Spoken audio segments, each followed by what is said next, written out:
If you want to be great at something, study and learn from the best. And that's exactly what we will be doing tonight on this episode. We will be studying an interview with the #1 YouTuber, MrBeast. But you know what? I'm still surprised. A lot of times when I ask people, do you know who MrBeast is? A lot of people still don't know. Let me inform you. MrBeast is the #1 YouTuber. He's the #1 because he has the top channel. He has over 291 million subscribers on his channel. And he also has a few other channels that bear his name. James Donaldson, aka MrBeast, is 26 years old and he's from Greenville, North Carolina. MrBeast has a net worth of 700 million according to MSN.com. And according to Social Blade, he is ranked 5th on Social Blade, #1 for subscriber rank, 19th in video views, #1 in the US, and #1 in entertainment. And according to these numbers, he makes about $12 million a month from his YouTube channel. That equates to $146 million a year just from his YouTube channel. Now, if you do know, MrBeast has a lot of other things going for him. MrBeast does a lot. He has his own game show type of channel or network. He has his own chocolates, and he does a lot for the community and gives back to creators and just people in need. So he has definitely earned the title of the King YouTuber. So let's check this interview out between MrBeast and John Ushaya. Make sure you go check out his channel and subscribe to him. We will be checking out what the #1 YouTuber has to say in this interview and taking notes on all the tips that he can give. I will be giving my thoughts on some of the things that we hear tonight, but go ahead, sit back, listen to the podcast, and let's check out this interview together. This is also my first time hearing this interview, so I'm going to be all ears also. So let's get into it. That felt great to say because that's the first time I've ever talked about it publicly. For 6 years, you've been building this internal tool. Basically been the key to how you've decided thumbnails, titles, formats, ideas. Why are you giving away all your secrets now? These are like really good, and it would be kind of cool if other people could use them. What's the biggest brand deal you've said no to? I don't usually talk about this stuff publicly, but I analyzed your past 50 videos. Can I put you on the hot seat to do a live experiment? I'll spend $120 million on content this year, buying private islands. We're building a city. I just want to be the most subscribed to channel. I found your secret Instagram. I have never had anyone ask me that. It's like someone stabbed me and then I'm just like, take the knife out. I hate this video. How's your mental health? You're very good at what you do. Jimmy, thanks so much for having me in Greenville, man. I'm so excited to be here. I know. This is going to be awesome. It's your first time, right? This is my first time. Yeah. I know. I want to, we're in our second studio. After this, I want to take him to my main studio so we can see it. So yeah, the cool stuff hasn't even happened yet. Well, dude, I feel like, this is the first time you're showing this studio publicly, which is your thumbnail studio. So yeah. I had to open up by asking, where the heck are we? And what do you film here? Yeah, so to be specific, you're in a church. So when I first started, there's just no warehouses or studios in Greenville, North Carolina. Yeah. So there are a lot of churches though. We're in the Bible Belt. Yeah. So I bought a church and then we converted it by just like, basically taking all the pews out and just converted it into a studio. And so that's where we started filming. But the problem is, it's not that big. So eventually we had to move, as our videos got bigger, over to a new studio we built. And so we just converted this into the thumbnail place. And so this is one of like our 4 thumbnail rooms. Yeah, it's insane. I've been spending time with the thumbnail team. And I know when you called me, you have some exciting news to share, which we'll get into in a bit here. But I have to ask a few more questions because when I was here and they're doing thumbnail shoots, everything was so precise. And like I have like this visual, which is 40 variations of thumbnails. Are you gonna throw it up on the screen? Well, of course, man. Yeah, okay. yeah, Well, I mean, one time me and Colin and Samir did this, and they didn't throw it up on the screen. No, I was we- like, what is he looking at? I already got my team. We have this as previs, so Yeah, our editors are let's already go. putting it up. But yeah. Colin and Samir, get one up. Yeah, tell me a little bit about how you shoot thumbnails here, because I heard that you come in here for about an hour a month and then you get a year's worth of thumbnails. So if it's like me laying in sand here, we might potentially lay a bunch of sand on the ground and then put a up high camera and film me just laying in the sand. If I had to like actually go to the place to shoot them all, I'd be shooting thumbnails like 5 hours every single day. Yeah. So it's like nice to be able to lay on the beach in a desert island without having to go there. You know? Totally. Okay, so dude, I know when we were chatting on the phone, you mentioned for 6 years you've been building this internal tool. Yeah. And it's basically been the key to how you've decided thumbnails, like you found like outlier videos, and it's a lot of data that not even YouTube has in YouTube Studio, which having worked there before just blew my mind that you were able to build this. And I have a lot of questions about that. Yes. But tell me about the tool and why are you giving away all your secrets now? Yeah, as you can tell if you look at our channel, like obviously we're very analytically optimized, and over the years I've just built a lot of tools. And a little while ago we were just looking at all the tools and I was like, man, these are like really good, and it would be kind of cool if other people could use them, especially smaller creators. And so that's why we started viewstats.com, because I felt like all these public websites where you could see YouTubers' data just wasn't even good. Like there's no other website where you can see whether someone's views come from longs or shorts. You know, no other websites allow you to track actual video by video performance to see what a video is out of 10 on other people's channels. So that's what we were building, like kind of our own version of Social Blade. But then I realized like, well, I have all these other tools I've been building for our channel, and like, well, maybe they might also find those valuable. But yeah, it was pretty scary because these things are, you know, as you've used, they're pretty insane. And so the problem though is like these things require a lot of data, and we have a giant team to like turn them into something on the website that's actually usable, which is why it's on ViewStats Pro, because it's like we've just to convert our tools into something people could actually use cost over $2 million. And then we're building, we have a roadmap with like a dozen other tools we want to roll out over time. So that's why ViewStats is a free site, but what we're talking about is ViewStats Pro. I just want to make sure it makes sense to them because people might be a little confused. But yeah, it's basically, I just tried to, for as cheap as possible, take everything I use on my channel and just give it to small creators so they can use it to get an advantage. Also, that felt great to say because that's the first time I've ever talked about it publicly. Really? Yeah. So that's why I was trying to make sure everyone understands it, because they're going to be like, what's viewstats.com? What's viewstats? What does this mean? Because I've literally never talked about it. I've never even tweeted about it. Yeah, and even the free tool is great. We're going to talk about a lot of stuff that will be valuable regardless. But I want to talk about that ideation process. Oh, yes.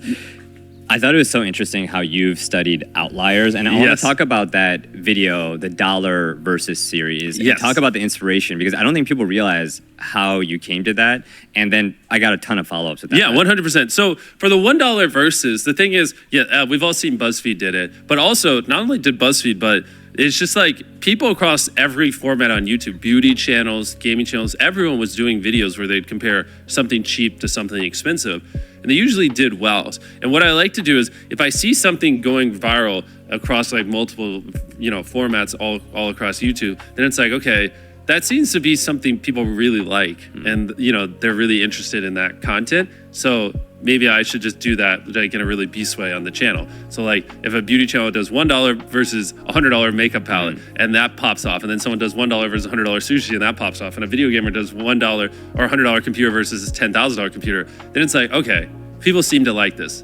I'm gonna do a $1 hotel versus a $1 million hotel, and it works. Yeah. I saw that outlier from BuzzFeed's channel was a plus 50x. Yeah, exactly. So you can see like was a crazy outperformance. It's essentially when I tried to think of like how, because ViewStats probably built it where we can help small creators just do better. And when I try to think of like one of the most can't think of another word than OP. It means overpowered if you're not a gamer. Sometimes I say that and people like look at me weird. Tools is like to help you brainstorm ideas, because I think that's one of our bread and butters. And one of the best ways to brainstorm tools, I thought, would be to give you access to outliers, which is like you said, it's essentially like if videos do, it basically shows you every video on YouTube that performs multiples better than the average on that channel. So like if a person's getting 1 million views a video and then they upload a video and it gets 5 million views, why did that video do 5 times better? And like we just give you a collection of videos like that performed really well, so you can brainstorm based off of it. So hopefully you can also have outliers. Yeah. How many of your videos would you say are from outliers that, you know, Yeah. this tool has been internal for 6 years now?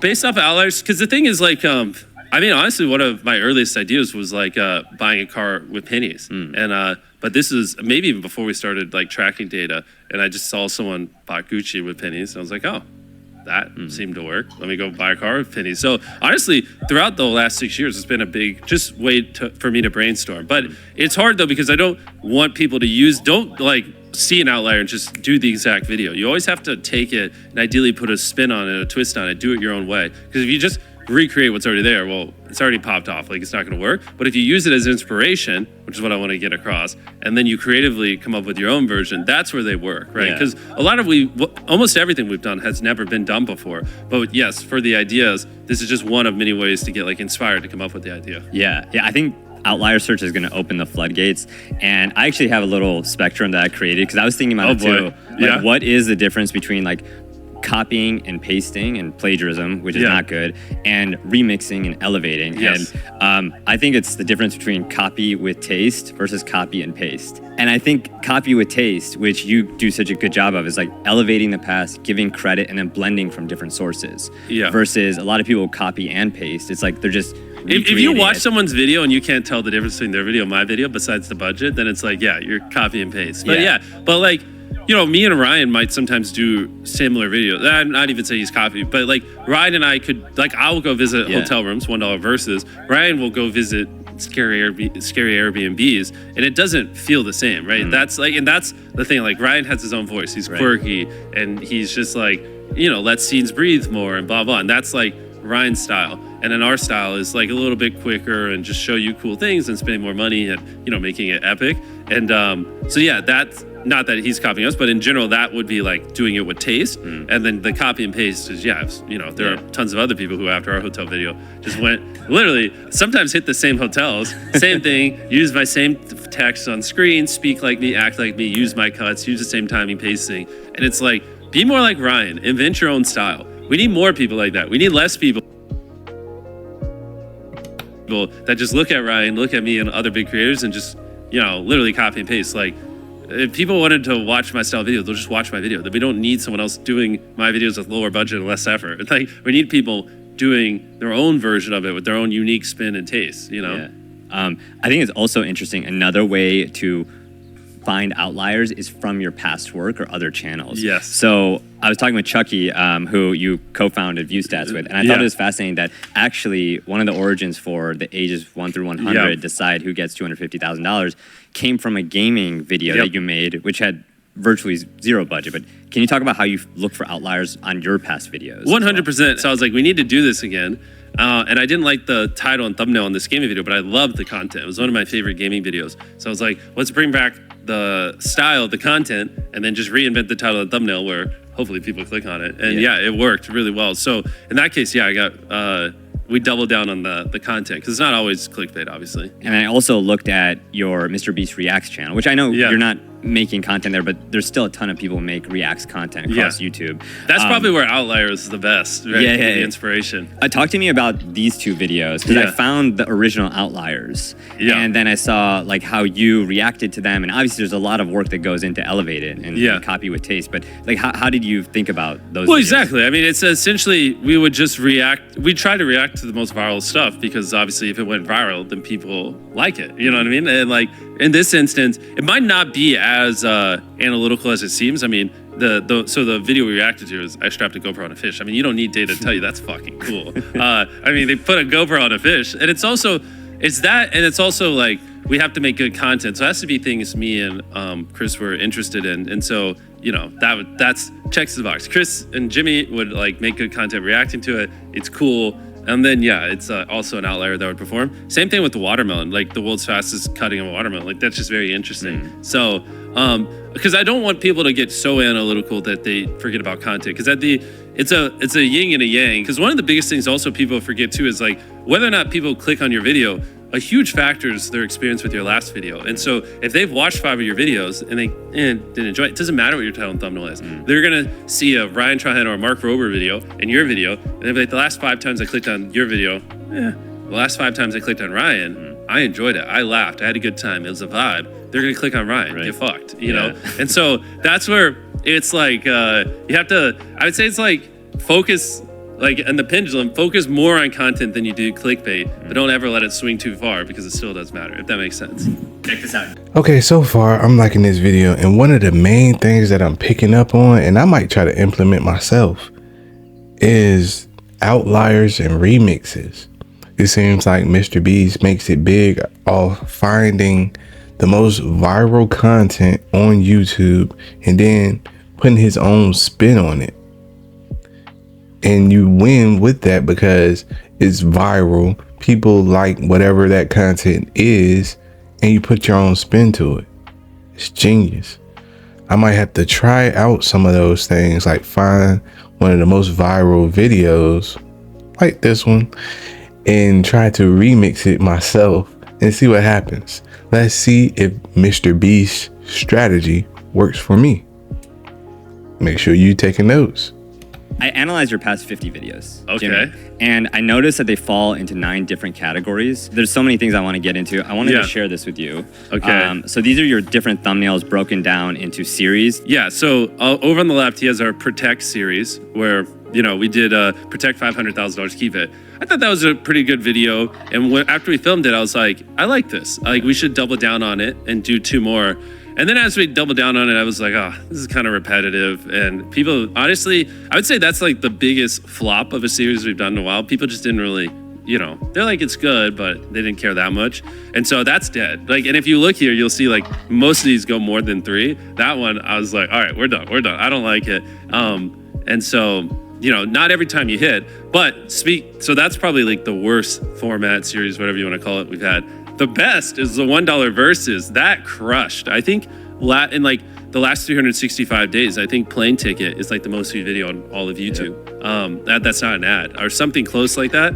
And so for the $1 versus, I have the opposite problem. I think we might have stopped at like 1 video too early. We did 1, 2, 3, 4, 5, 6, 7, 8. Holy crap! Yeah, we did 8 of them, but they were really spread out over a year. People really liked it. Like, and it's something anyone can, you know, understand. Whether you're 10 or you're 50, watching us drive a $1 car all the way up to $100 million car is just sick. You know what I mean? And that was also a lot of fun. So yeah, I try to end like, because like if you do a series long enough, it's like exciting, then it's not really exciting, and then if you keep doing it, it becomes kind of lame and people churn out. I try to kind of stop like here before it loses excitement. So I try to stop series early before people have to tell me to stop them. I like to, you know, because if not, then you just become known for that. So I like to always keep things fresh and keep changing it up. I think that though is one of the few ones where I kind of wish I did 1 or 2 more, because that was. Like, it's crazy. I mean, these are averaging like 250, 300 million views, every single one of them. And the retentions are great. People love them.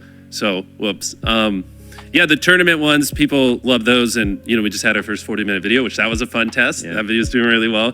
And the beauty of tournament, which one thing I'm really trying to get better at is storytelling. And it's kind of hard to storytell when it's just me and the boys. But with this, you know, we have a lot of characters in the video. And that's one thing I want to really become world class at over the next 5 years is like building characters throughout the videos. And then, do you have water? Right here.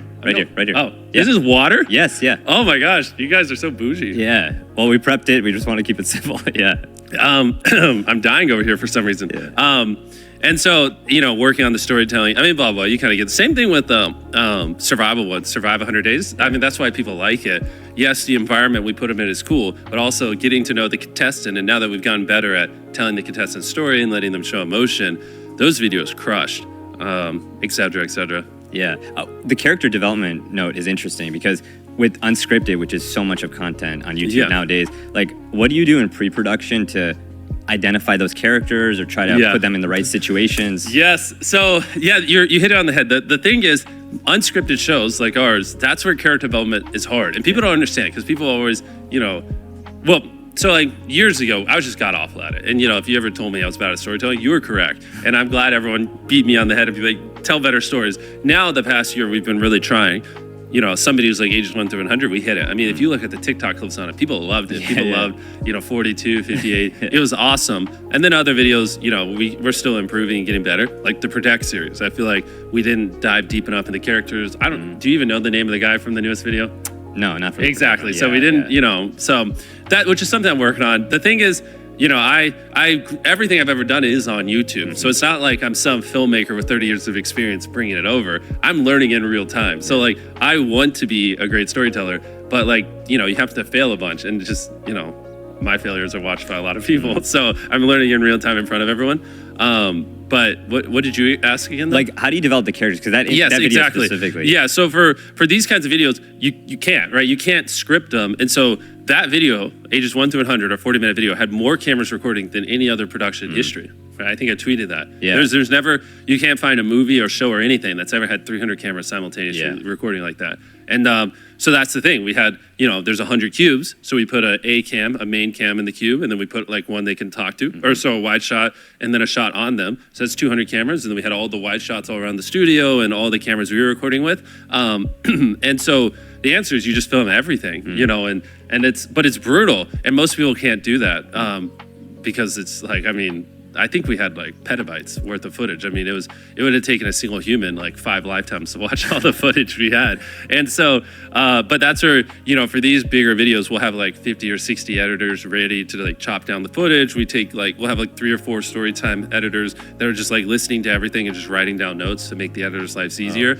And then, we just go, the crazy part is though, right? If you, for that video, like I don't usually talk about this stuff publicly, but like you're asking how do we prepare to get a better story? A lot of it's in the tech, because to record 300 cameras for days, you need, like, to even house that much footage, you need a giant server. So in our other studio, I'll show you when we go over there, we have a multi-million-dollar server rack and everything that our editors can remote into to actually edit the footage. Because if you tried to put all the footage for that video on hard drives and ship it to one editor, it would cost like $70,000. So like, if I were to try to give 50 editors all the footage on that video to edit it down, I mean, it would literally be millions of dollars in just hard drives just to get it to them. And it would take forever to copy all the footage and everything. I mean, it'd be impossible. It'd take you a full year to edit that video, whereas we edit and upload in a month, right, or less. And so for that, we also have to build out a server room that everyone can remote into, edit off of one central place. So then all the footage is there, and I don't have to spend $4 million shipping hard drives out just for one single video. Wow. And so it's a lot of that stuff, which other people don't do. So they're not able to actually record that many cameras. And that's where the hard part is. If you don't have that kind of coverage, then you do have to be a little more scripted, because, you know, a normal person, our production company, or someone who doesn't, you know, take it as seriously as we do, they would just be like, all right, this 24-hour period, we're gonna film in this 1 hour window, we're gonna roll with these 10 cameras, you're gonna say this, you're gonna say that, you're gonna say this, this is your character, and you're gonna do this, and then they'd be like, cool, we got all the shots, you know, we'll see you in 23 hours for the next challenge. Whereas for us, it's just like, all right, over the next 24 hours, do what you want. We're capturing it all. You know what I mean? And so that's kind of the difference, and no one shoots these kinds of shows like we do. Yeah. Wow. Yeah, I've never thought about the coverage. And for people who don't know, coverage being getting all the footage and all the angles. Yeah. In a way that traditional TV and reality doesn't. That's like half of that's like the most brutal part of what we do is like managing the footage and like getting it where it's actually a video. I mean, we're literally sometimes chopping down like, I mean, it's crazy, like hundreds of years worth of footage down into a 20-minute video. Yeah. Thumbnails. I wanted to talk about that because I think you guys are laying the blueprint about how to use ABC testing thumbnails. I wanted to pull the ABC testing. I've always heard it called A/B testing. I know, but I've called it that before. But I guess because three options. It's more accurate. It's more accurate. It is. Yeah, I agree. And I say that for this because I pulled the 2 tests that you did for your recent Protect the Yacht video. Yeah, I wish it was any video besides the Protect the Yacht video. I hate this video in hindsight. This is one of our worst thumbnails, to be honest, which it's my fault. It's not like the team's fault or anything like that. I'd say the A option you're looking at, like, I'm not in it. I'm in every thumbnail. What was that? Obviously, it didn't win. So we tested those 3 at the top. The middle B one is the one that won, which clearly, I mean, the C one just doesn't really make any sense. Even the B one, I'm not the biggest fan of. We kind of we sketched it out before we filmed the video, and I was like, this is good. But sometimes, which I've learned, when you sketch a thumbnail and then you actually bring the life, and it just doesn't look real. And that's one of the ones that looked good in a sketch, and I was like, yes. And then when we actually made it, I was like, no, frick. And we couldn't figure out another option. So yeah, we obviously A/B tested 3 formats, and we found the one that worked, and then we tested a couple of different boats, but I hate that video. But still, I think that's interesting that it's like big variations are the first test. And then when you have a winner, take that variation and make small detail tweaks. Exactly. And test, and then wait a month and test a couple more and that kind of stuff. Yeah. Yeah. I pulled maybe a more relatable example from Ryan. He's been killing it with these. Yeah. So he's done big changes with scenery. And then the test 2 are text changes. Yeah. That one's good. Agreed. I've noticed these as well. I was actually... my girlfriend, when we watched this video and then it was on our homepage the next day, and she literally said like, is that what it said before the thumbnail? Because it like popped in the top left and said continue watching. So even like people notice. I agree. I think this is a realistic way of doing it. 3 options: test some text and then just leave it be. Don't overwhelm yourself. Don't overthink it. Because there's a lot of diminishing returns, and there's a point where it makes sense to like just start working on your next video if you don't have like the resources and a bunch of people helping you. And it's like you do have to question like, okay, well, if I just started putting my brain and effort into the next video, would I get more upside than just like, this kind of stuff? But yeah, that he did good there. Yeah. Can I put you on the hot seat to do a live experiment? Okay, I'm on the hot seat. Okay, yeah. If we get the laptop.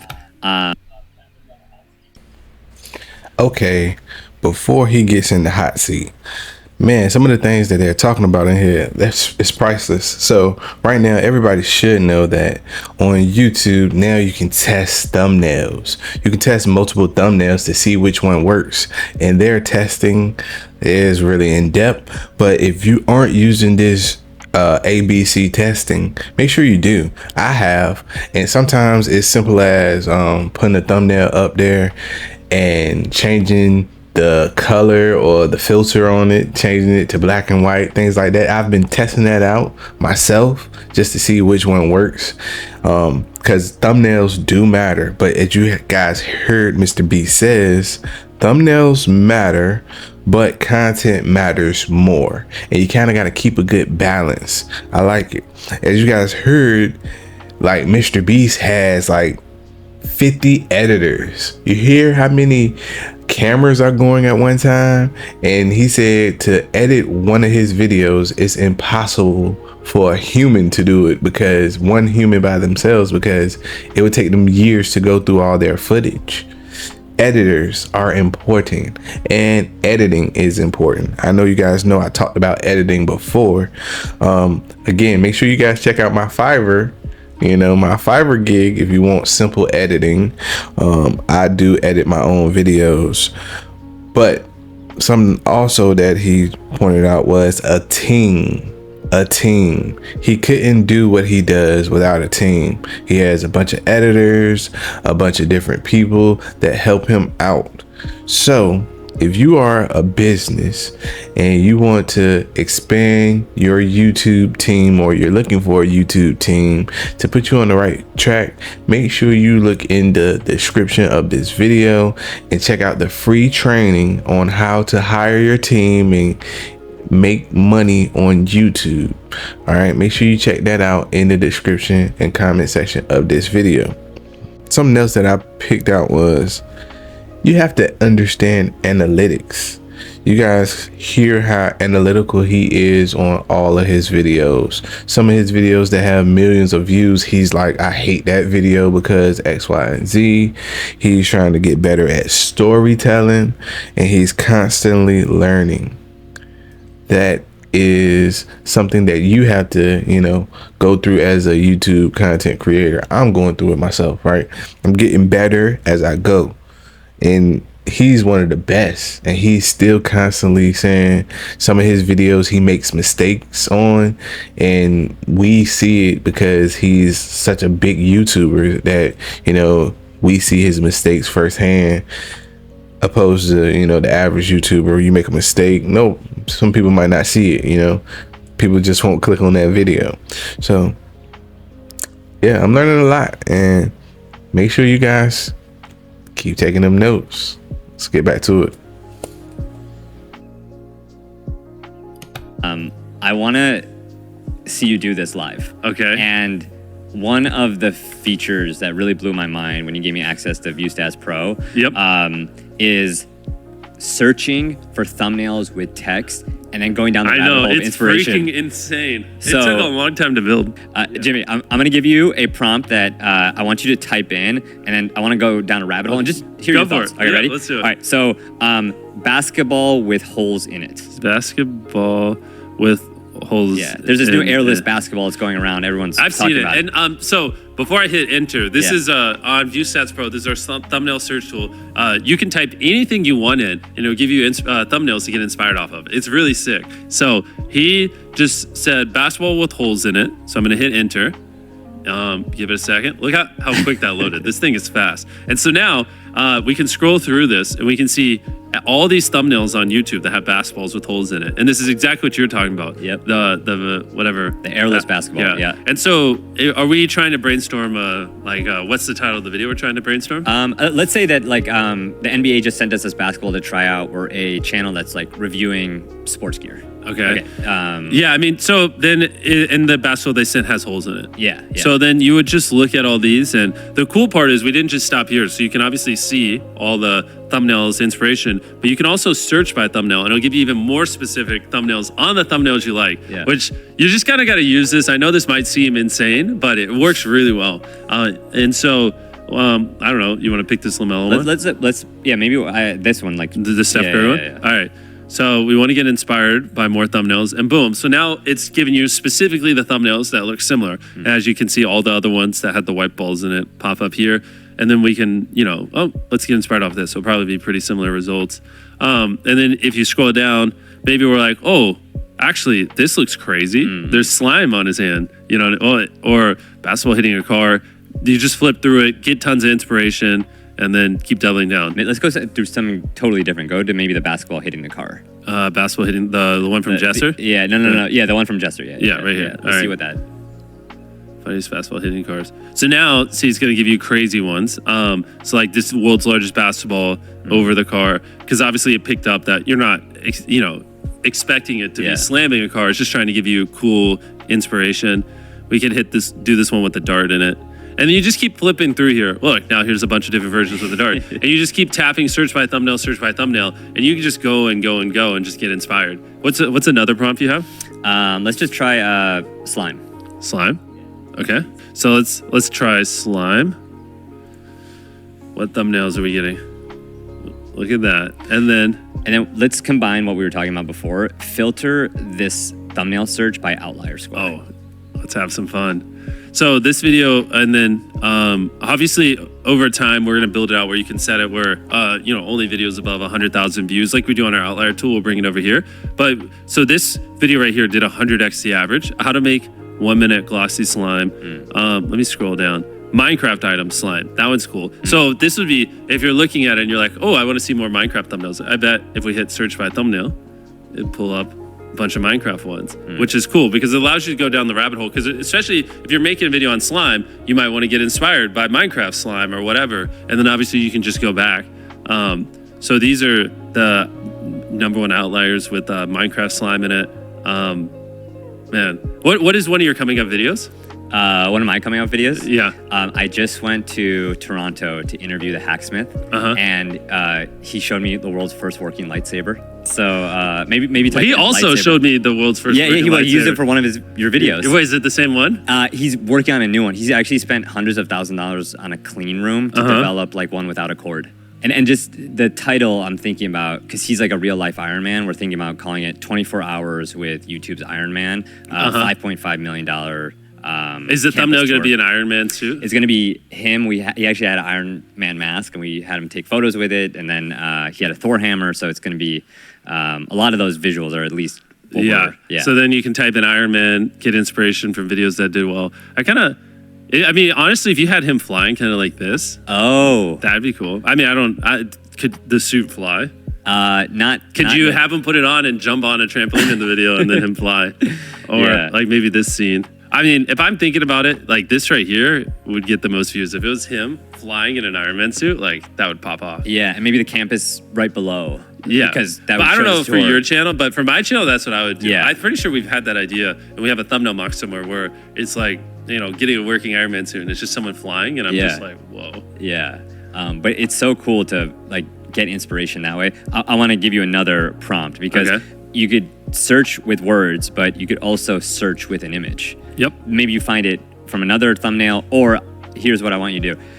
We downloaded an image from Google. It's on your desktop right now of a golden car. So I'm going to upload this golden car, and then with nothing else, they'll pull up a bunch of other golden cars, which is pretty crazy. Because then you can also sort it by outliers. You can sort it by default, view count, new. So we can click on this golden car, and then we can be like, ooh, like that one. You can see Supercar Blondie did a thumbnail with the golden car in it, etc. And you can just get inspired. Yeah, that's awesome. Any other, while we have it, any other, you want an outlier like demo or like I mean, alerts? Like yeah, anything? while we have view stats up, I mean, I'll show you guys. So at the launch, we have 5 tools. That was thumbnail search. We've kind of loosely talked about the other ones. A/B test, I think all of you will find pretty interesting. You can see all the A/B thumbnail tests anyone is doing, and you can see which one won. So you can see all the A/B thumbnail tests currently running on YouTube. You could, here, let me search our boy Ryan. Channel. So you can hit by channel, and like, we were talking about Ryan's thumbnail earlier. We have these little tabs too, so it recommends whatever you're typing in, which is sick. We went all out on this. So now you can pull up Ryan Trine's channel, and you can see every A/B thumbnail test he's ever ran. Wow. And you can see which thumbnail won. Isn't that crazy? It's crazy. The other one I think you guys would love to hear about right now is outliers, which is something we've been doing for years. But it's like we talked about before. You can find basically any video that goes viral on any channel. And you can just set it where, show us a video on channels that have over 100,000 subscribers that got 50x on a view, 50x their normal views on a video. And you can browse through it and you can see it all. I don't want to show you guys too much. If you want to use it, just go to ViewStats Pro. Here, take this laptop. They're gonna get too much out of this, but you get it. Basically, anything you could want to increase your views, our goal is to put it on there. We currently have those 5 epic tools. We got a roadmap with another dozen. We're gonna try to roll out one every 2 months, or even more frequent. But I don't want to commit to anything crazy. And I mean, a year or 2 from now, I just hope that's basically like what creators use as their like studio dashboard to actually like do stuff. I think this is a breakthrough moment to see those tools now be put in the hands of so many people. I know, it's awesome. I also pulled some of your old thumbnails because I went back to like 2020, 2019, and I saw you're still updating them. Yeah. I just wanted to embarrass you by showing these. Yeah. Oh. Take me through how often you update the back catalog. that break-in one, that left thumbnail in June 2020. I made myself. Like I literally photoshopped and made it. That was such a horrible thumbnail. So a lot of the ones we're updating are just the ones I made because I'm not great with Photoshop, and now I have like people who are actually good. And so we're just kind of going through and making them make sense because like they just don't make sense. Like that one in the bottom left with all the people, like you can't even see their faces. Yeah. 65 million subscribers. I have 4 times that. Like that was it looks like a selfie. Yeah, but it's like there's 65 million subscribers combined between all the people in this video. And it's like that doesn't mean anything anymore. Yeah. Isn't that crazy that at the time I thought that was a flex? In the bottom left of a thumbnail, I wrote 65 million subscribers. Like guys, you won't believe how many YouTubers I got in this video. That was... And then now here we are on, what are we at, like 240 or something, 250. Yeah, so it's mostly the ones I did, just making them not horrible, to be honest. Do you see a huge change by going back? Yes. Or is it more of a branding play? So it depends which ones. I see you have the plane ticket one. Yeah. That one was a huge change. These, it's kind of branding and just making it where it makes sense. Yeah. And sometimes the views go up. This right here, this bad boy. We did a bunch of A/B thumbnail tests, and the one with me sitting in just a normal. So, ViewStats Pro. What do you guys think about that? MrBeast is talking about ViewStats Pro and all the things that this new software can do. I might have to test it out myself and see how it is. But some of the things that you can point out that it does is the A/B testing, and it identifies outliers. Videos that have went viral on certain channels. That can definitely be useful.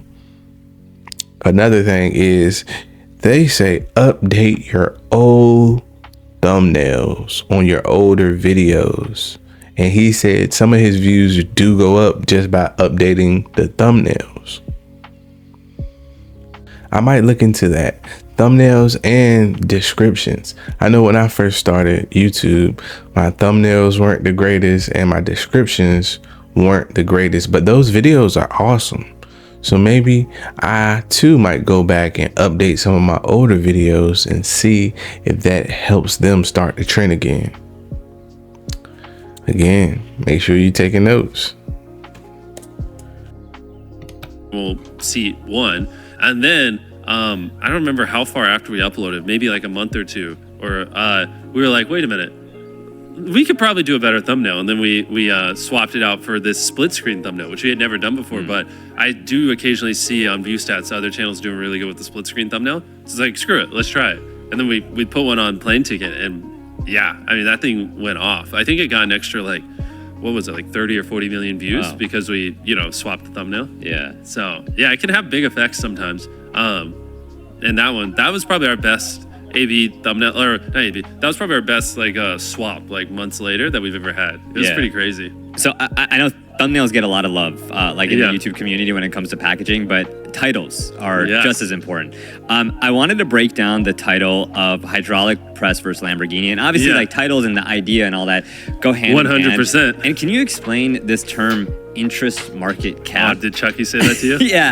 like in terms of how you determined, like, okay, let's make this video about hydraulic press versus Lamborghini, not versus Ferrari. Yeah, 100%. So it's probably a tool we'll roll out into ViewStats Pro later in the future, but we essentially just look at all the viewership on keywords across all of YouTube. And if theoretically there's 100 billion views on videos with Lamborghini and there's 500 million views on videos with Ferrari, I'm just making up numbers, then clearly people are just more interested in Lamborghinis than Ferrari. It's just kind of objective. Yeah. So that's what, Chucky gets pretty crazy with his terms, interest market cap, but it's essentially just looking at all the views, titles with that word have. And then, if it's kind of same, right? If it was like 100 billion Lamborghini, 80 billion Ferrari, who cares? It's nominal. But if it's like one's like 20, 30 times better, it's usually a good indicator that like that is something people are more interested in. Yeah. And there's a big discrepancy between Lamborghini and Ferrari. Yeah. Is there any other decisions you made about ideas like that where you're like, you know what, maybe we should do hotel rooms first, not yachts for the $1 versus series? No, I mean, a lot of times though, again, this is where it's hard because we like data, but it's also a lot of intuition and like you gotta know your audience. And so like the data could say do hotel rooms first, but you could also be a beauty YouTuber and it just make more sense to do a makeup palette. Yeah, it might not have the most views, but like your audience doesn't care about hotels. So it's a blend of all that. So you have to really you have to look at it from a lens of like, what is my audience? What would my audience want? And then like, yes, if there's no difference, if to your audience, there's no difference between a hotel room or a vacation, hotels probably is simpler and would perform better. But, if you're a family channel, they'd probably care more about vacations because they want to, think of, vacations they could take their kids on or that kind of stuff. Or maybe your family channel that kids just watch, right? And then maybe vacations don't matter as much because kids can't afford it. I don't know, so you got to run through those scenarios. But net equal, it's like I said, even then, if the market cap's kind of the same on the viewership, or even like this, it doesn't matter. But if it's like this, then it's like, all right, now this is when you should go with this one. More people clearly care. Yeah. A lot of nuances. What else besides views and performance go into deciding which series or videos to make? Oh yeah, I mean, views and performance matter, but ultimately we're just trying to make the audience happy. And I want to give them videos that they like. And I know, because at the end of the day, like, you can get views on a video, but people can feel unsatisfied and then not click the next one and eventually churn them out. The reason why 100 million people keep coming back every video is because we constantly try to prioritize what they want and what makes them happy. And so this is where it's hard. This is the thing that I struggle the most with training people on, and which is why I do it, is it's just like, kind of just have to be really in the trenches with your community. You have to read a lot about what they say online and just talk to a lot of them, and you can kind of just tell. Like, Protect, even if they weren't underperforming, even if they were kind of the Protect series. The Protect series. Even if that was like a 5 out of 10, I still wouldn't do them because I can just kind of tell people aren't like super enthusiastic about it, and I'd be like, yeah, they're not feeling it. If that makes sense. Cost, like time, like those things don't factor in. I mean, if you ask me, no. If you ask my team, yes. But it's a lot of like, I'll be like, I want to do this, and they'll be like, it's too expensive, and I'll be like, is it too expensive or have you not looked into the numbers yet? And they're like, well, I'm like, all right, we'll get the exact numbers. Come on, you know. And then, yeah, a lot of times I'm usually like, well, is it a problem if we're $1 million over budget? Come on. Yeah. They kind of want it. What was the last video where you had that conversation? Oh, almost every video. Yeah, I mean, thankfully Feastables is doing well. Because, yeah, we're still struggling on quite a few of these. I mean, if you watch them, like, ages 1 through 100, I mean, that was a monster of a video. Or even the yacht video, our last video. I mean, if you saw all the 100 cannons and all the people shooting at it and the 1,000,000 fireworks and giving the guy a yacht and the explosions and all that kind of stuff and the construction crew, like, I don't know, that video, actually, that one might have been on budget.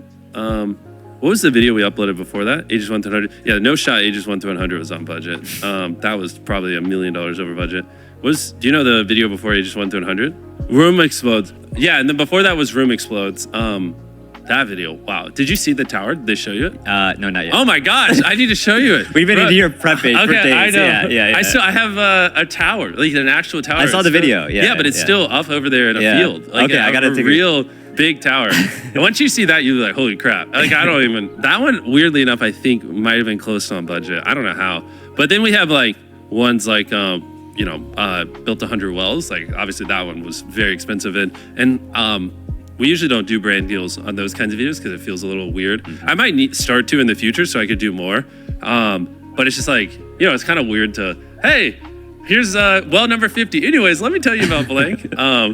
But if I did a brand deal, then I could build 200 wells. So it's like, that's a hard little distinction. I'm probably going to start doing brand deals on those. Anyways, yeah, you get the point. Yeah, the 10-minute video was so interesting because it was all real time. Yeah. How did you think about that? That was terrifying. This video is completely real time. You'll notice it's exactly 10 minutes long. There are no cuts. You see everything. And if Darcy does not escape his jacket and get through all 5 floors of this tower and press that button before the timer hits 0, his money explodes. That was very terrifying. How do we come up with the idea? Yeah. It's just honestly a lot. Because we don't upload that much. Like, we're uploading, 2 videos a month. Like, this year, maybe we'll do 30 videos. So I have, countless ideas I'm sitting on. And that's, one of the ideas I've just been wanting to do for a very long time. Like, what usually happens is I say I want to film something, and then we're like, we don't know how to do that. And then, 2 years later, we end up doing it. Like, that's kind of where we're at now.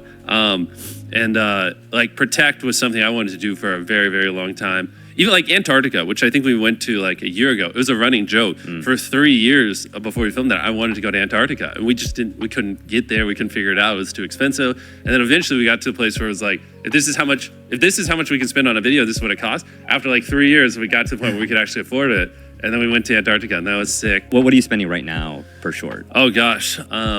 Some of the ones we have coming up, I know we're giving away 100K in them, so I know at least off the rip it's 100K. I would say the average is probably, I don't know, maybe 30, 40 grand. It's just they don't make money.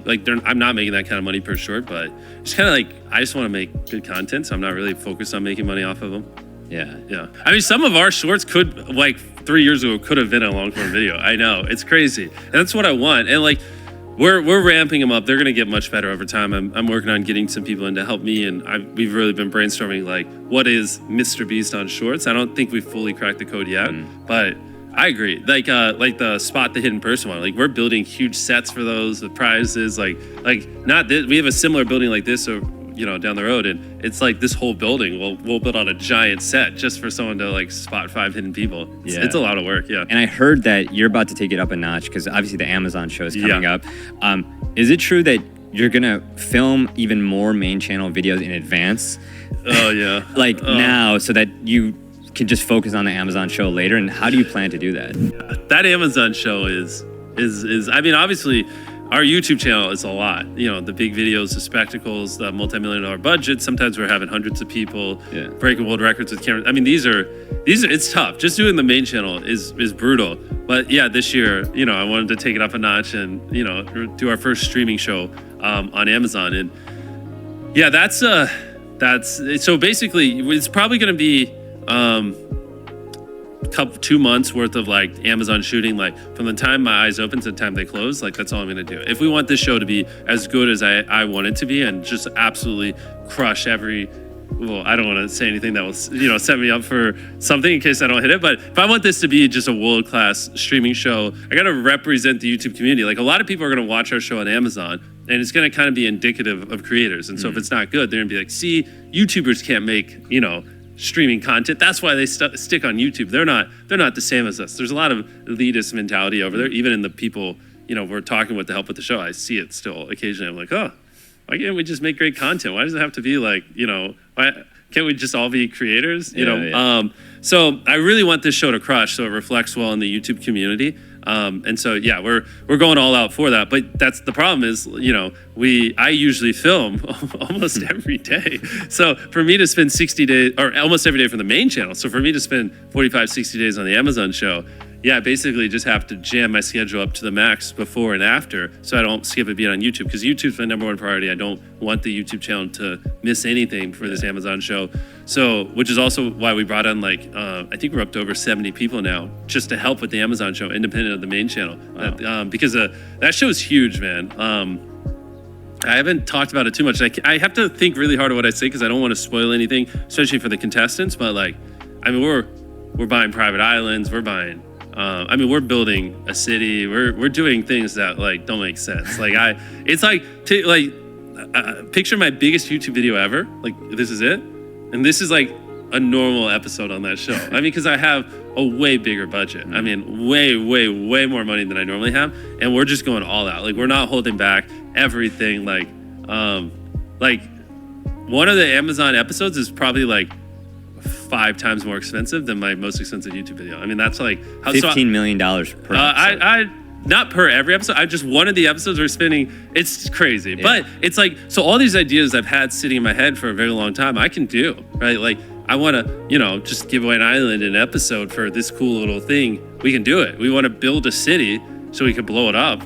We can do it. You want to do this? We can do it. It's awesome because it's really money is not a constraint. It's just what is phenomenal content. And then that's why the ages 1 through 100 we've been practicing the storytelling, because I don't want it just to be big budget spectacle, but I also want it to be you get attached to the characters and you feel the story and you're rooting for them. And so that's why I'm really trying to practice a lot on YouTube, so when we film this in a couple months, it's if you combine the spectacle, our filmmaking, the authenticity, the budget, and we really nail down the storytelling, that thing's gonna be world class. I'm so excited. But yeah, so it's basically leading up to it, I'm filming every single day, and then afterwards every single day. So it's going to be 6 months of just filming every minute of the day, essentially. to zoom into one day, what is a shoot day, or what does a day look like for you? Are you waking up? How many videos are you shooting? Well, here's the problem. It's so random because we just filmed a different video that we needed it to be dark. Yeah. So we would start filming at 9 p.m. and we'd finish filming at 6 a.m. So in that case, it's just different. So I'm getting up at 1 p.m. and then I'm going to check on the people in the. Well, no, I'd probably get up at 2 p.m. I like to get at least 8 hours of sleep. Yeah. Anything less than 8 hours, I'm screwed. I need Red Bull, and I hate it. I don't like being a zombie. So if we finished at 6, I'd get home at 7. So yeah, I'd get up around 2, and then it would usually be we'd wake up, we'd go film with the bunker people, or I have a different 100 Days video I can't mention going on. I'd go film with them, or I'd go film with the people in the wilderness. Boom, and then that would take me up to 6 or 7, and then I just do a little bit of feastables, all the business stuff, and then have everything done by 9, and then it's just all right, the sun's down. This is a video we just finished filming. It was 5 or 6 days of this, and then I'll show you. We have a wipeout course. We were lifting literally giant wipeout courses 100, 200 feet in the sky and filming on them, and so now it's dark and it looks pitch black in the background, and so we're lifting these cranes up and everything, and then going all night, and so that's one day, and then a different day is Chandler, what brings you here? What's up, Chandler? How you doing, man? Are you popping in? What's the video we filmed before this obstacle course? Come in, man. Come in. What up, man? Good to see you, man. Wait, why are you here? We actually got a camera right there. That's yeah. No, you're good. I'm just not used to seeing you in the thumbnail studio. Yeah, see you later. That's crazy. Your schedule is that jam-packed. Of course, yeah, because it's because there is opportunity cost, because every day I'm not filming, that is there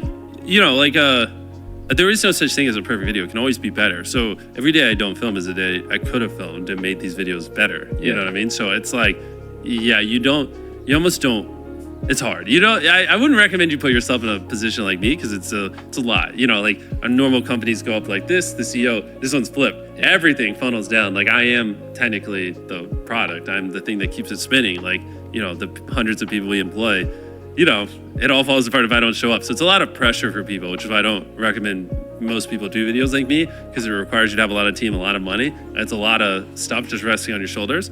But yeah, it's like essentially every day off is like kind of an L for the content. It just means the videos are worse, you know. Do you plan to keep that for the future forever? I don't see any world where I'm stopping. Well, I mean, what else would I do? I mean, maybe I'll take Sundays off consistently and like play Call of Duty or something, but I'm not at that point yet. I probably have at least another 10 years before I'm like need a break or anything like that. When a video gets a 10 out of 10, like what's your mood like? I know to me, like almost ruins my day. I mean, my new video was a 10 out of 10. So the protect the yacht. No, I mean, years ago, yeah, I mean, it would absolutely destroy me. I mean, this was my entire personality, everything that mattered to me. And so, I mean, I would cry. Like, it was pretty crazy. But now, I mean, it hurts. It's like someone stabbed me, and then I'm just like, take the knife out. What did I do wrong? I go observe it, and then I just don't open my phone. And if you just don't look at Creator Studio, you're like, oh, maybe it's a 5 out of 10. I just won't check, and then you just kind of ignore it. So that's kind of where I'm at. I absorb the pain. I I feel the emotions, and I'm like, damn, I'm depressed. And then I just funnel that energy into what did I do wrong? And in this case, I was like, never doing a Protect series again. Screw that. People don't like it. That thumbnail's horrible. And then, okay, we got that. Move on. You know what I mean? Which is hard, but then you just start working on the next video. And eventually you just get so in the sauce on the next video, you don't even remember. Wow. I mean, to hear you say that, how's your mental health these days? Oh. I mean, I just work so much, I don't have time to think about it. Oh, wow. I mean, that's always been my strat. If you like think about, oh, what happens after you die? Do you just see darkness forever? Or you start thinking of all these other stuff, and it's like, I'll just keep working. Then you don't even have to worry about it. Wow. What's the most surprising thing in terms of how efficient you are with your schedule? Like I've seen like people prepare the thumbnails like before you walk in. Like, are there any other examples of like how you're able to maximize like your day?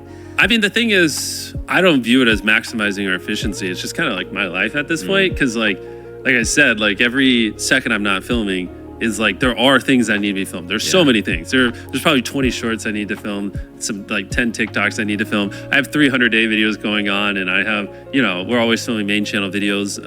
So no, it's just kind of like it's just kind of, I don't know, my life. It's not. If I'm like just sitting down doing nothing, I kind of feel weird. I'm like, oh, I'm doing something wrong. Like someone's gonna yell at me. I shouldn't be doing this. So if that kind of answers the question, it's kind of just how things have always been, you know? Yeah. But it's not like you don't snap your fingers and end up here. This is like a slow progression over many, many years. Like I decided a long time ago that like, yeah, I want to spend as much time as possible filming, and all the other stuff I want to train people up to like be able to do it. I just want to be involved in creative and filming, and ideally that's where most of my time goes. So it's a cognitive decision of like, you know, training up other people to take everything else off, and then like pushing people to push me. Like it's not like I'm telling people push me and you know, make me a better person, help me make better content, like, you know, let's make this the priority, that kind of stuff. But it takes a long time to ramp up to that point. Yeah, and I was talking to the team. They spend sometimes like 30 hours prepping for one shoot. And I wanted to ask you, what are these grid lines that we're standing on right now? Like what happens here in terms of setting up the lights and the people? Yeah, well, yeah, because, you know, if we need to shoot 20 or 30 images, we don't want them to have to reset for 15, 20 minutes in between each. That would take an entire day. So these grid lines allow them to put little marks so they can practice the images before, like the lighting and that kind of stuff, so we can kind of just flow from one image to the next. And they don't have to like think about all the lighting. They can just have all the lighting marks pre-marked down. Yeah, I pulled this because last time we did an interview, he shared all the data. Yeah. This time I was here for a thumbnail shoot, and they were getting everybody there to take an overhead shot. Can you talk about that process to get everything ready before you walk in? Because I've never seen anything like it before. The problem we have here is the only real linear constraint for the company or for the channel is me, right? Some of our videos we're filming 7 to 10 days. Like some months I'm literally on set, 28 days out of 30. Some months, a typical month might be closer to 20. And so, it's just hard because it's like if you envision it, if we film 3 videos in a month, then like the first is a $1 versus, right? We'll say like $1 versus $1 million hotel.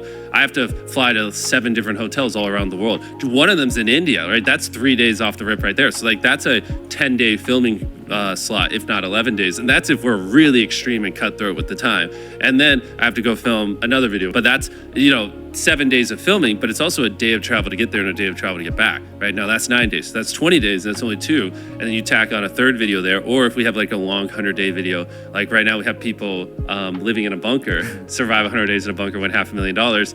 And like, that's something I have to check in on them. I have to check in on, we have some people in the wilderness. And then I have to, so that would take you up to 22 days. Then I have to film shorts and TikToks and all that other stuff, which isn't crazy hard, but that's still a couple more days. And then I have to work on Feastables. The next thing you know, like I'm like from the time I wake up to the time I go to bed, basically booked for like 28 days straight. And it's like, well, I still have to do thumbnails. But and this one. So far, you guys can tell that Mr. Beast works hard to be where he's at. And this goes back to what I said in some of my motivational videos that, as you guys can tell, Mr. Beast works hard. He says a lot of times he's like shooting and filming all day. And if he's not doing that, he's helping out with thumbnails, helping out with editing, helping out with Feastables. He's doing a lot. He said he doesn't want to stop. Again, he's 26 and he says he doesn't plan on stopping for another 10 plus years. And he likes his life. So a lot of people want that success, but he doesn't take days off. He doesn't take days off. So a lot of people get it mixed up when, you say you get a lot of money or, they want to be in places, the top YouTuber, the top whatever.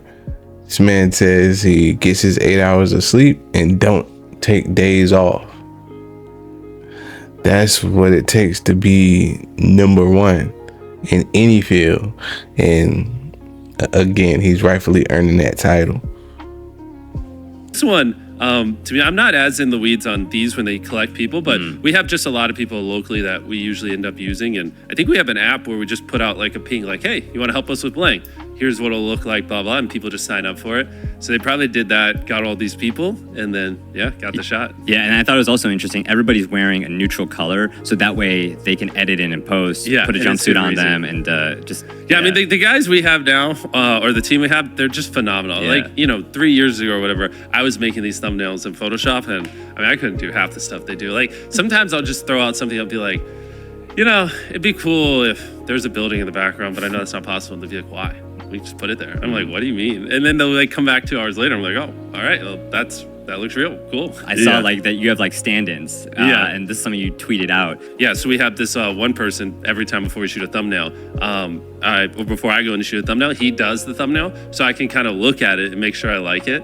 And so we have a lot of images. Like for every one I take, there's probably 100 of him, and then they'll take it. Let me see what it looks like, and I'll be like, that looks good. And then they'll set it up, and I'll come in and crank it out. It's so impressive, man. This is awesome. He just is handing me paper. This is like really well prepared. I like it. Thank you, man. I mean, last time we did our interview, I had 24 hours to prep, and then that Vid Summit. Yeah. And then this time when you called me, I was like, all right, I got more time. I'm gonna just do everything I can. So love it. We got a ton more where that came from. But I think what's crazy is that you're not only shooting videos. I've heard stories of you reshooting videos, of course. Like the 7 days stranded. Oh gosh, yeah. Is it true that so you spent 2 days on the island, and then what happened that you had to reshoot the video? That's right. I was gonna like throw it up on MrBeast too, like the 2 days. I forgot I never did that. Someone remind me to do that. We went to spend 7 days on a deserted island, and the three things that really make me miserable, like I can bury myself alive. I can not eat food for weeks. I can do extreme things. I can count to 100,000. But there are 3 things that just make me want to die, and I really struggle with. And it's heat, it's the sun, and it's bugs. Those are like, if it's an extreme challenge and it doesn't have those 3 variables, I got it. If you introduce one of those, it's like, woo, I don't know. And so, we did 7 days on a deserted island, and it was very hot. There's a lot of sun because I get very paranoid. I don't want to get sunburn and skin damage. And there's a lot of bugs. And I mean, I was getting just destroyed by bugs. And on day 2, I woke up and my leg just had like 100 bug bites on it. Both of them. I was sunburned. It was like so hot. Like it wasn't supposed to be that hot. It was supposed to be whatever, like 80 degrees. For some reason, it's like 90 degrees. It was miserable. And I was like, I can't do 5 more days of that. And which is that's something I've learned about myself. So now I don't put myself in those kinds of positions anymore, because I don't mind like pushing. I actually enjoy pushing myself. Like when I counted to 100,000, obviously I was miserable the last 50 hours, but weirdly I get enjoyment out of like going to the point of misery and then pushing through it and finishing. Is like something I for whatever reason kind of enjoy. But when it's just those 3 things. I've noticed anytime it's one of those 3 variables, it turns from enjoyable misery that when I complete, I'm happy, to like this, I just want to die. Like I can't do this. Like, and I'll finish it. I'll be like, that was the worst day of my life or week of my life. I can't. So yeah. So anyways, after day 2, we scrapped it, shot the flare, and then but then I'm like on the boat ride back, I'm like, I lost. And then now I'm like, it's messing with my head. I can't. So then we came back, refilmed at a different point, and did the 7 days. Wow. Yeah. For the island, are you sending somebody to scout it out ahead of time? Or if you buy an island or are stranded on an island, like, what's that process? Well, if we buy an island, that's different than if we spend 7 days on it. So if we buy it, we'll send someone to scout it. The 7 days stranded, I think we send someone out there. Well, usually we'll just call someone local, tell them to go out there and be like, hey, tell us what you see, or whatever. Or we'll send someone out there just to like make sure there's not a trillion snakes everywhere. They'll scout it out and be like, yeah, Jimmy won't die. And they'll be like, cool, I'm coming out. I know you're not only pushing the boundaries, your attention to detail like is next level. I saw this tweet that you put out where you were going and spending 15 hours at Walmarts and Targets, and I'll just read it off. You're like seeing if they had inventory of Feastables in the back and helping them put it out. And then you said the store was doing 0 sales when I visited and 0 product on the shelf. I found these in the back room, and you had to scan them and place them on the shelf, and then the store started selling about bar an hour. Most products don't have velocities like ours, so you have to stock the shelf. So you're at the top of the game, but you're doing things at the bottom of the ladder, like stocking the shelves. I mean, every single day I try to visit at least a Walmart and Target and just look how the product, because at the end of the day, if you're selling like a CPG consumer packaged good, like, you're just putting it's something on a shelf, and you want to have the same experience as people buying it and make sure it's a good experience, which so yeah, in that instance, I would go to a lot of stores, which also, just to be clear, it wasn't the Walmart or Target employees' faults. It was ours. We didn't have enough bars. So we would send bars, they would sell out. And then sales would go to 0, and then we'd send more. But like, you can't expect it right when it hits for them to go put it out. Yeah. So I would go there right when the delivery would hit and then put it out, which obviously they would have done it. It just, which we've, kind of solved because we're ramping up production of more and more bars. So hopefully that's not a thing anymore. But yeah, I mean, I feel like that's just 101. You should just go see your product out in the wild. I feel like a lot of execs. I mean, when I tweeted that, everyone freaked out, but that wasn't what I was trying to get. Was like people were like, "Whoa, you go to the stores," and I wasn't trying to be like, "Oh, look at me." It was just an interesting thing. Yeah. But yeah, I mean, I've probably in the last month visited like 60 or 70 Walmarts. Like, and sometimes instead of flying somewhere, I'll drive there so I can hit like 20 Walmarts along the way and look at Feastables in the chocolate aisle. We did that. We had like a layover from DC to North Carolina, and I was just like, screw it. I just like didn't go to it, and like the person I was flying with was like, where'd Jimmy go? I was like, and I texted him, I was like, I'm just gonna rent a car and drive home so I can visit 30 Walmarts. And I was like, you should board the flight though. And then I just drove and hit every Walmart from DC down to North Carolina. Are you getting stopped at the Walmart? So like, I imagine it's hard for you to go. I'm going to tell you, I have a couple strategies to not take photos. Yeah, if I don't do anything and I just especially because I'm kind of tall, like, my head is usually above other people's. So what I usually do is, I'll tell you the second best strategy, because I don't want people to know my number one is if I throw a beanie on and glasses, no one recognizes me. It's like, because I never have worn a beanie in a video. It's just they're like, if I get it where it covers up my bangs, so it's like here, and then I throw on shades, it'll be like, the amount of photos go down 99%. Or maybe like 95. And then there's another, I can take it one step further if I really don't want to take a photo, and no one will notice me. Because like, if I cover up my facial hair too, then if you can't see my bangs, my facial hair, then it's just like some tall white guy. So no one recognizes me, which is what I usually do. I think the reason people are probably surprised to see that tweet is because you right now have over 200 employees, right? Like, you're worth millions, about to be the biggest YouTube channel. What's another example of you rolling up your sleeves or doing the quote unquote dirty work that you I think mean, would surprise anything. people? Whether I mean, I just went to, this is something we'll talk about later in the year. But I just visited a lot of my farms in Africa, and with something special we've been working on for Feastables. But I don't want to dive deep into that. Give me a couple months to talk more about it, or I mean, everything. I'm involved in every part of everything we do. I mean, obviously, sometimes I'll help with the thumbnails. Sometimes I'll help with the video creative. Sometimes I'll, any job in Feastables. If it's designing the packaging, if it's the artwork, I mean, calling a retailer. There's nothing I won't do because these are my companies. You know what I mean? So if someone's struggling and needs help, I'll help them. I mean, if someone needs help, figuring out how to clean this floor, I really don't care. You know what I mean? Jimmy, what's the rough pie chart of how you make money right now between AdSense, sponsorships? Let me think about Feastables? it. Yeah, pie chart. So just percentage. Yeah. Let's see. For this year, think on it. I haven't done this math. Ted. Well, so we're talking revenue, obviously, not profit. But because I don't even know if we'll make money this year, just because we're, in Feastables, we're making so much product content, we don't ever make money. Maybe one day. And view stats. I mean, right now we have no revenue. We just, we've put millions of dollars into building tools, and we don't even have ads on the site. So that's kind of the status of a lot of things. But for revenue, over half of it will be Feastables. A lot of it. I mean, because obviously that's just blowing up, and people are really liking. Now that we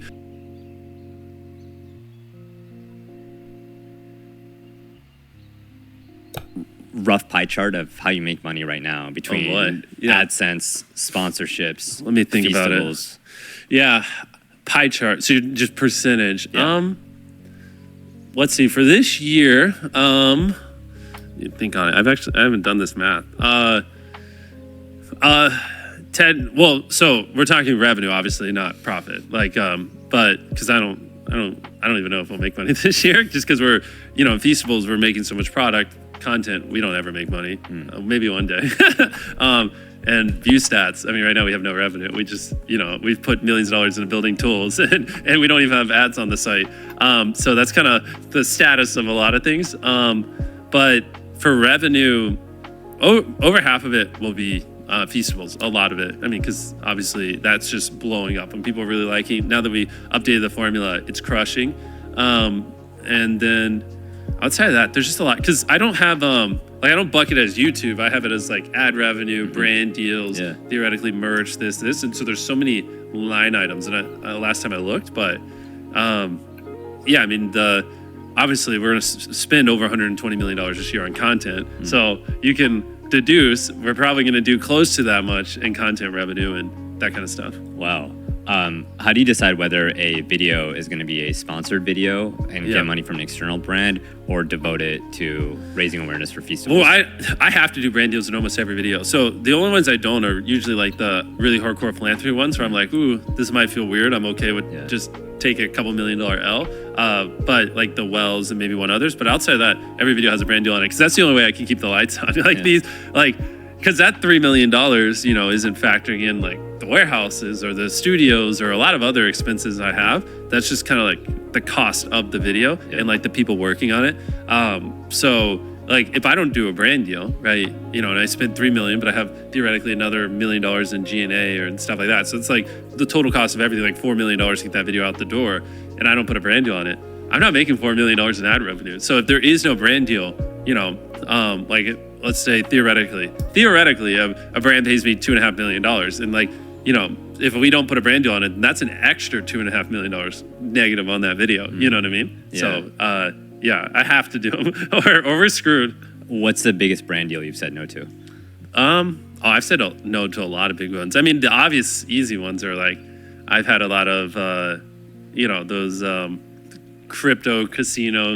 I mean, but even outside of those, there are some that I won't say them because I don't want them to feel weird, but some that just didn't feel like a right fit. And I've had people offer tens of millions of dollars, and I'm like, I don't know. Like, for one video? No, for multiple. For multiple. And I'm like, do you know what my audience is? I don't. No, for your sanity, I'm gonna say no. Also, that would be weird. Yeah. What's like an average like brand deal now, like for like the main channel? I don't want to say it because the problem is it always goes up. Yeah. And then the people who hear this will be like, oh, well, Jimmy's overcharging us. We're getting screwed. Yeah. But not enough. I need more to be able to afford my videos. So, because my video costs keep going up. Yeah. And they go up. They just go, my video costs go up like this and my brand deals go up like that. Just not at the same rate. But I mean, it's obviously more than I ever would have imagined. If you asked me 5 years ago, whatever number I said, it's that times 3. You know, I'm like, whoa, this is crazy. Would you sponsor other creators on YouTube with Feastables? 100%. When we after this, I'll explain kind of my roadmap the back half of this year. Yeah. We're just like right now we're pouring all our money into like setting up certain things that I'm gonna be talking about later this year, and with Feastables and just working on like the ethical sourcing and that kind of stuff. And I'm pouring everything I have into it.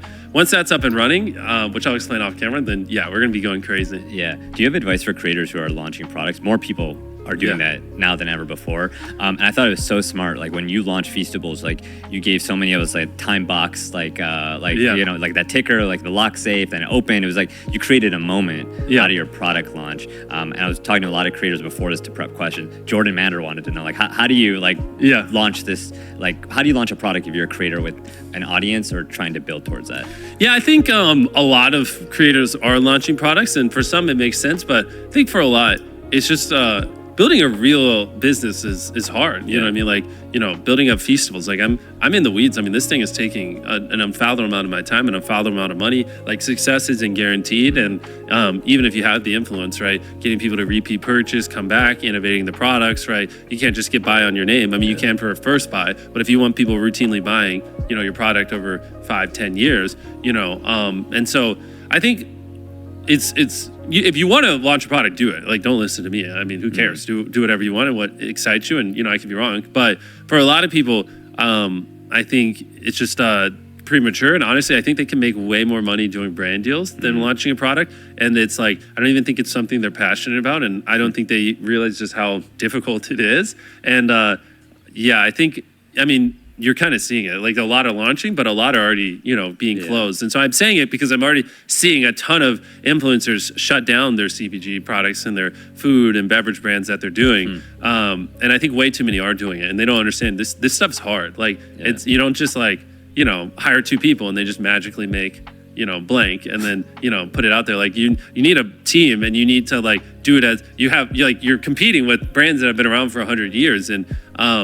So anyways, my answer is, I think for most people, they would benefit from just doing brand deals as opposed to starting their own business, because it's just a lot more work than I think they realize. Yeah. And I think like the opportunity cost of like starting a business for 2 years, right? A brand, if you're an influencer, and then promoting it, because you have no experience in CPG or any of this stuff, it just kind of flopping, never really making any money. It kind of flatlines and then slowly kind of dies, right? That's 2 years where you could have theoretically been doing, you know, if you're a decent sized creator, like 200K brand deal here, 150K brand deal there, 200K brand deal there. You could have made millions of dollars in brand deals, but instead, and you could have put all that time into your content, because not everyone even has their content fully figured out. So building that CPG business will come at a cost of their content. They'll get even less views. So you have to factor all that in. And so it's like, you know, there's one world where millions of dollars in brand deals is what I see a lot of creators. You keep growing your socials, and you keep pouring all your energy into it, or you start this CPG brand that you're not even that passionate about.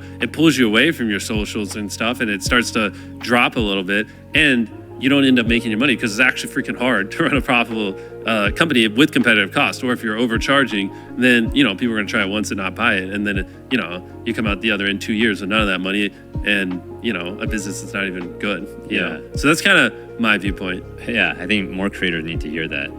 Is your goal to sell Feastables ultimately? Or No. You want to. You're in for the long haul. You're trying to build it. Yeah. And how do you think about like where you promote Feastables in your videos? You're wearing the jumpsuits. How much of that planning happens in pre-production in terms of the promoting? No, I mean, it's kind of just whenever. I mean, a lot of times it's just like, oh, I want a snack, like hand me a Feastable bar, and then I, you know, because sometimes we're filming for 15 hours, and so I'm just eating, and I'm like, hey, buy Feastables, anyways. Or, you know, like I'm also very excited about it because I poured a ton of time and effort into the product. So we have contestants. Usually at some point I'm just like, yo, try this and let me know what you think, and then I'm like, oh, hey, you should just film it, you know. And then it's not as strategic as it might seem. It's usually just us eating chocolate. And then you asked about the jumpsuits, like the stuff we wear. Yeah. That's one thing I've started to experiment with. I guess because the Amazon show, we put a lot of thought into figuring out what we wear throughout it, so it doesn't feel as amateur as a YouTube video. Because there should be a little bit more of a consistent theme.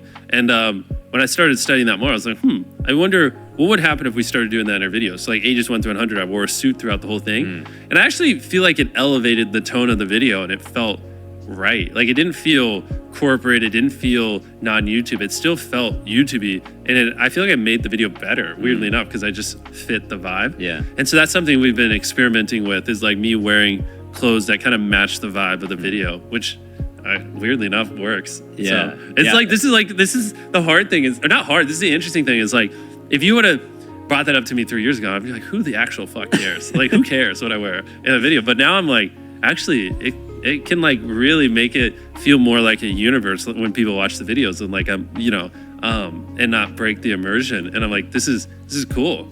But I never would have said that 3 years ago. And that's what I love about content creation, is you're always learning and improving. If you have an open mind, you can always get better. Yeah. Are there other things that you look back at 3 years ago and like everything? I mean, if I watch a video from 3 months ago, I'd shit on it and be like, this is terrible. So I honestly, if I watched my newest video, I would complain a bunch. So what are some of the more recent complaints you've had about videos you recently put out? We just have to watch it. I mean, it's just because we're always getting better. Every video we try to improve a bunch of stuff. Yeah. And so every video we go from a video, I'm going to have exponentially more complaints, because we're always improving things. So if we just went 5 videos back, there's at least probably 20 things we've tested and learned since then. And then when I watch it, all I'm going to be able to think about are those 20 things. And I'll be like, oh my gosh. Yeah. And if we go far enough back, then it's just like screaming Jimmy with no story. And I can't even watch it. I'm like, get that out of my face. I hate that. I mean, at the time, I thought it was good content, but it's just like, I didn't have a mentor. I don't have a filmmaking degree or people who were teaching me. So I started making content when I was 11 because I just liked making videos. But no one ever taught me anything about storytelling or anything like that. So, as I'm growing up, I'm making these videos and I'm doing my best with what I know. And obviously that was one of the biggest complaints back in the day, is that, it was just screaming or it was a little too fast paced. I didn't know any better. Like I would slow the scenes down and I'd be like, what do I put in? I don't know how to do this. So it took me a long time, just because I didn't really have anyone teaching me, to like figure out, here's how I can slow scenes down where it's not boring and actually, let things breathe and that kind of stuff. Yeah. So like, now it's obvious because I just turned 26 and I've studied filmmaking quite a bit, and I've talked with a lot of really smart people. But back when I was 21, I had no idea. And I was just like, oh, fast paced is entertaining. You know what I mean? Yeah. So how have you slowed it down without making it boring?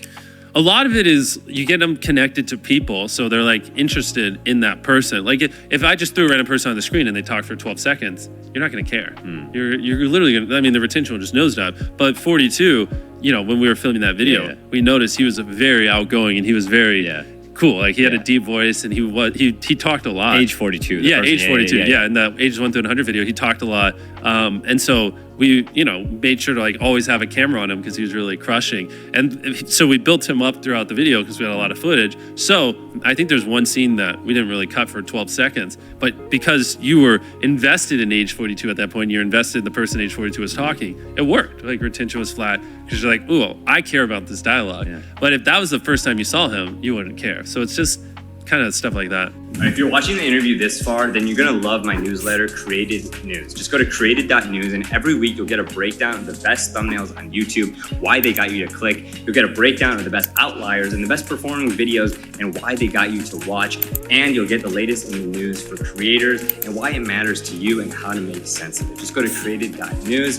and it's gonna be the best email that you're gonna get in your inbox, I promise. All right, back to the interview. I mean, the other number that stood out to me is like the fact you're working with 50 editors. Like most creators have a hard time working with one editor and like sharing their style and making sure things are consistent. But your videos, I feel like, still have that same style and that like Beast brand. I mean, I've been very involved in the editing for many, many years working alongside these people. But yeah, we have some amazing people. And honestly, the beauty now is we've gotten to the point where we've got people now who show me new things. And it's like, it's like you said, it's my style, my voice. But a lot of what we're doing now, like I'm learning how to be a better storyteller from my editors. I'm learning new tricks and new things. And like some of the graphics we do in transitions, like I don't know how to do any of that. Yeah. I'm just like, yo, give me a cool transition. And they whip it off. I'm like, whoa, I didn't even know that was possible. So it's like, yeah, I used to be in that boat too, like them, where it's like, you know, I'm teaching the editors, but I'm so far past that. My team is teaching me stuff, you know. So it's kind of like just working alongside them, which, you know, everyone knows this. You just got to work alongside your editor or editors for years.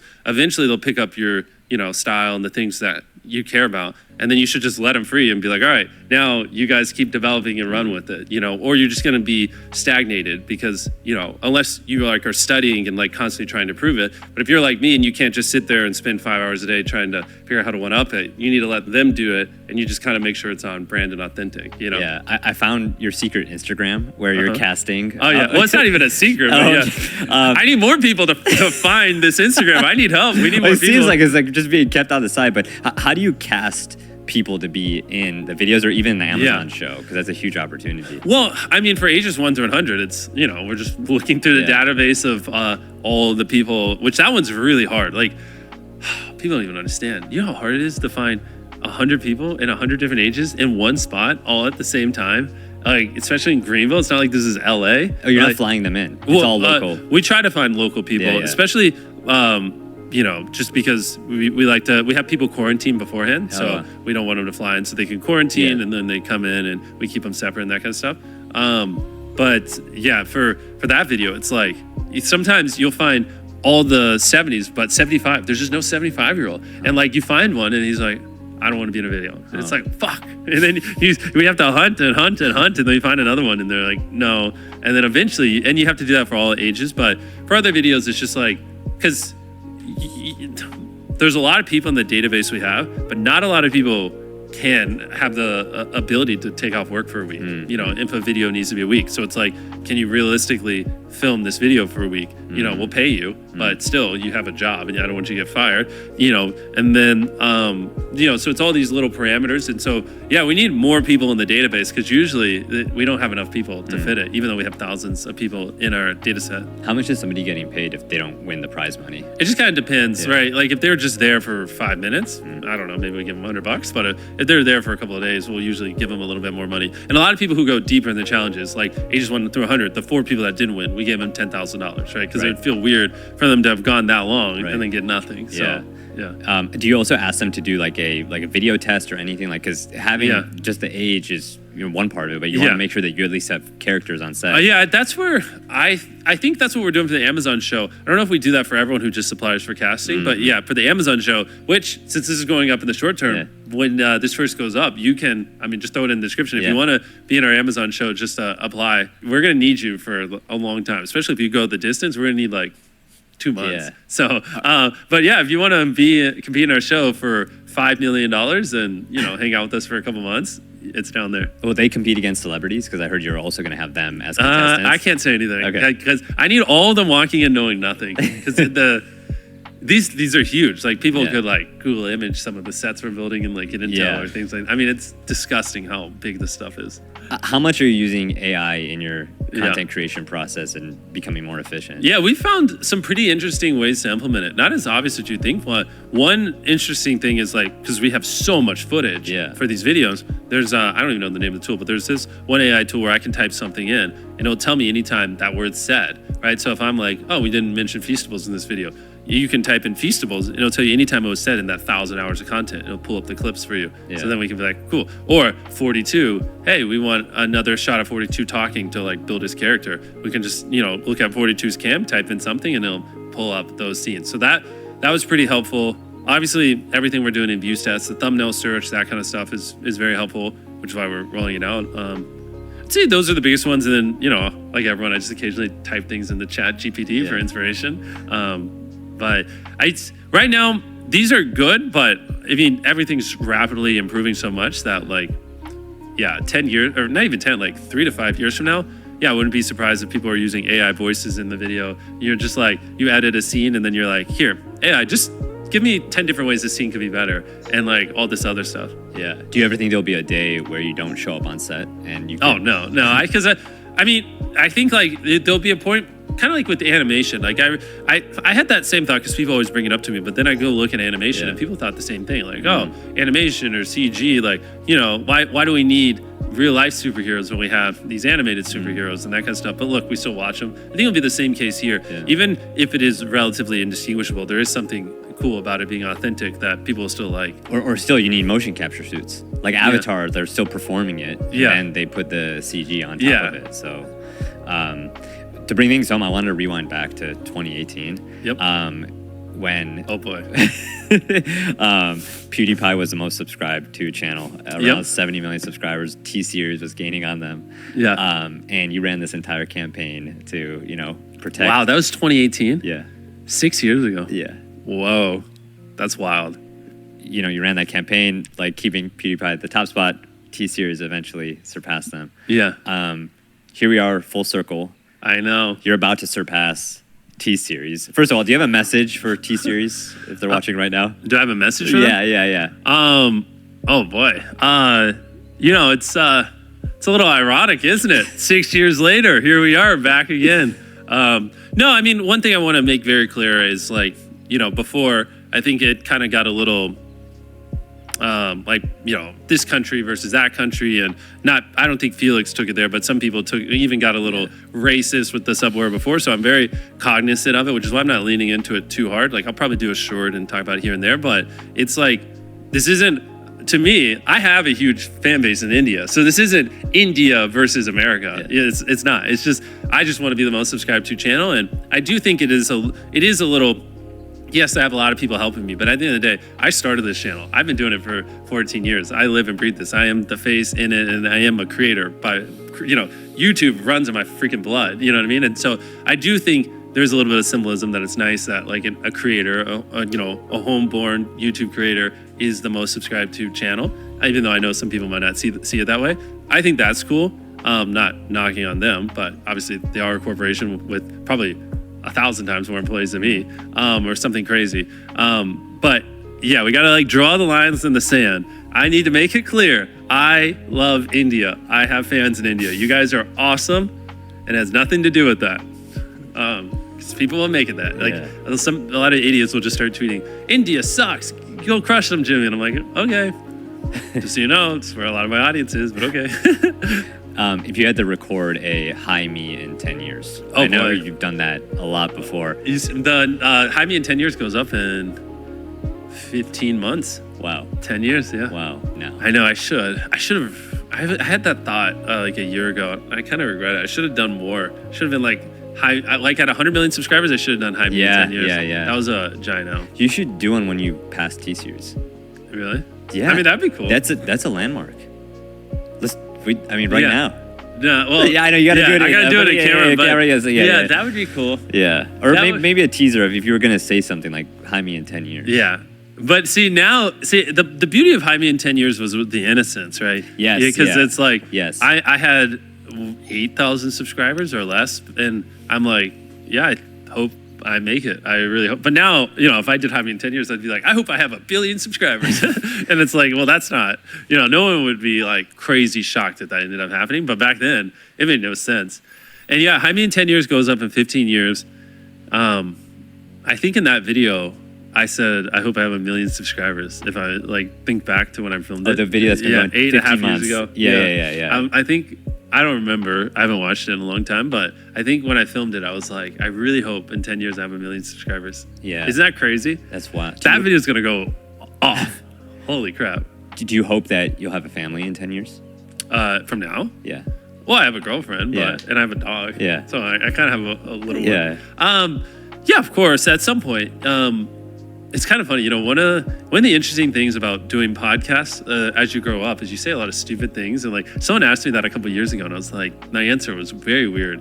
But I don't know. I was in a weird grind mindset. I was like, well, Elon and all these other people have kids, so I'll have kids. And people clip that and they just roast the heck out of it. And that's one of the negatives of everything from 11 to 26 is on the internet. Yeah. And obviously, if you ask someone something at 19 and you ask them that same question at 26, or you ask them at 20 or 26, the 26 question is going to be, your answer is going to be way better. And they're almost always going to look back at the 20-year-old answer and be like, oh, that was dumb. Yeah. Because you're just learning and growing. So you just gave me deja vu, because that's why I'm so adverse to that question. No, Because no, I'm yeah. like, but no, it's like, Yeah, I think the thought of having a kid one day would be fun, like raising a little mini me and trying to like, you know, teach him business and all that kind of stuff. It'd be awesome because like I didn't have anyone mentoring me. So like if I could turn a mini me into like just a business Mongol at the age of like 15, that would be sick. Yeah. And so that like now that's exciting and it sounds fun. Not anytime soon because I mean, you just had a kid. I mean, you tell me about it. I mean, it seems like a lot of time. It's a lot, but it's the most amazing experience. But like how many hours a day would you say? But what? That you're like, just not even with the kid, but that you've had brain power or whatever you're having to devote towards the child. I think it's 24/7. Yeah, exactly. I think about it. That's where I'm not at that point because like right now that's where you're always thinking about whether you're with the kid or not. That's how I am with YouTube, and so like if you introduce a kid in my life anytime soon, like I'd be screwed. I don't know the way you've empowered so many people and now creating like these tools and just sharing so much and inviting me out, man. I'm just so grateful. Thank you. What a nice guy. You guys should subscribe to him. Thanks, Jimmy. Thank you for like, you know, Chucky, the team, everyone. This has been incredible. And yeah. And thank you guys for subscribing to his channel. Do it right now. I have urgency, so you're more likely to convert. Okay, guys. So that was some valuable information and tips from Mr. Beast. He let us know some of the insights of what he's doing. And at the end, one of the things that really stuck with me was brand deals. So he said he spends around $120 million on his production and his videos. And sometimes he doesn't even make profit from YouTube ad revenue. What he really makes profit off of is brand deals. And I've said this before, YouTube ad revenue, you know, it is okay, but when someone sponsors your videos or your podcast or your channel, that's when you really can make the most money, because advertisers will happily sponsor you if you shout them out and things like that. And someone like Mr. Beast, who's so big, that's how he makes the bulk of his money, by brand deals. And that is something to look forward to in the future. Another takeaway from Mr. Beast is hard work pays off. He's been doing YouTube since he was 11 years old, and he said he has constantly improved. So when you want to master your craft, a lot of times it might consume you if you want to be at the top. So you have to sacrifice things, right? So he definitely works hard on his craft, and he's willing to be the one that works the hardest. Even if he does have a team, he's still heavily involved in his channel and constantly trying to evolve and improve. That definitely is admirable. And that earns him the title of the #1 YouTuber. So I hope you guys found this video useful. Hope you took notes and took tips away from, you know, Mr. Beast, the #1 YouTuber. And make sure you guys throw a like up if you want to see more videos like this. And I appreciate y'all checking me out like always. Peace.